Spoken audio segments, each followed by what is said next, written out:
ZANU PF MPs, led by Energy Mutodi, are pushing other Zimbabwean MPs to visit US to lobby for sanction removal.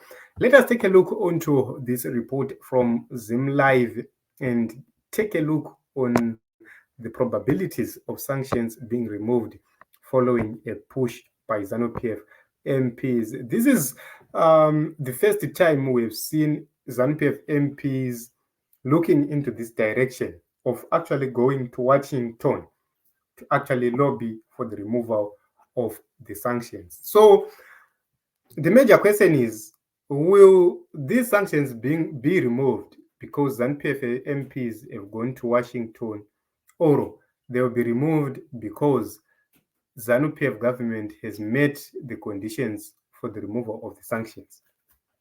That is very important.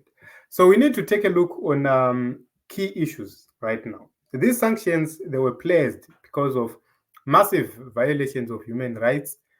And the major question is, has Zimbabwe met the condition of these sanctions to be removed? No. There are human rights violations as we speak. Politically, people's human rights have been abused in the past year and other years back. People died during political rallies, through violent confrontations by ZANU PF. We have another person, a pastor dying, that is Pastor Messiah. We have various people. Another one was stoned to death in Harare. All those issues. These are violations of human rights. There is this right to life, which must be respected.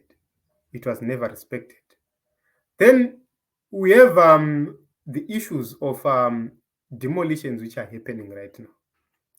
These are human rights. According to the Constitution of Zimbabwe, each and every person does have a right to shelter. And that right to shelter is being violated. The government of Zimbabwe was not supposed to remove these people without a court order, number one. Number two, it was not supposed to remove these people without an alternative place to put them. Everybody who is on state land, everybody who is on state land must be given an alternative place to go every time he is removed. It doesn't matter how he got there. The land belongs to the state. It doesn't belong to an individual, which means that is a problem of shelter, a right of shelter, which is being violated. If we are to read the Constitution correctly, you understand that every person who is affected and is seated on a state land, that person must be given an alternative place to go. You cannot say to somebody, Ibvapa, omungoti enda nenyika, just like that. How do you resolve that crisis?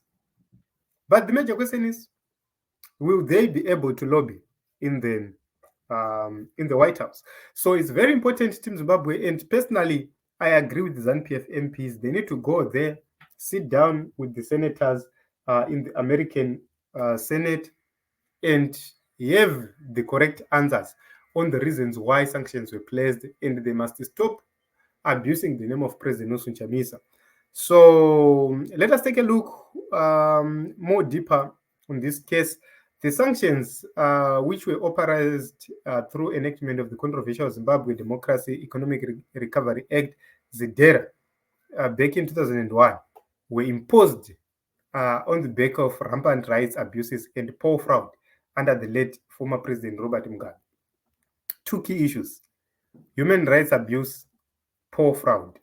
And we just had another fraud in 2023, and American observer missions also stated that these elections were not free, fair, and credible. SADC report is there for everyone to see.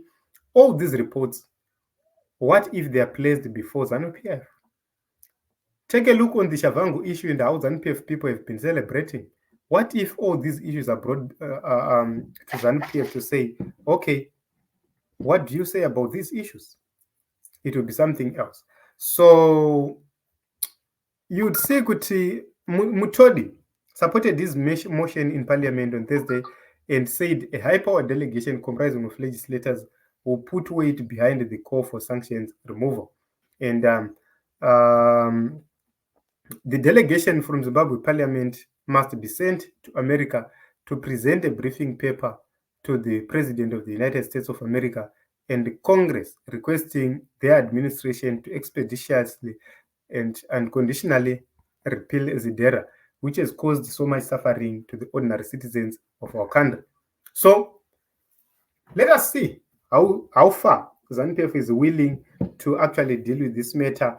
I'm glad that they are finally working on this matter and they are actually preparing to go to the US so that they go and sit and down with the people who impose the sanctions on Zimbabwe and find each other. That is the only way. I don't see how the opposition in Zimbabwe can be entangled in such an issue. It is what it is in Zimbabwe. I do not know what you think. Is this going to succeed, or they're just wasting the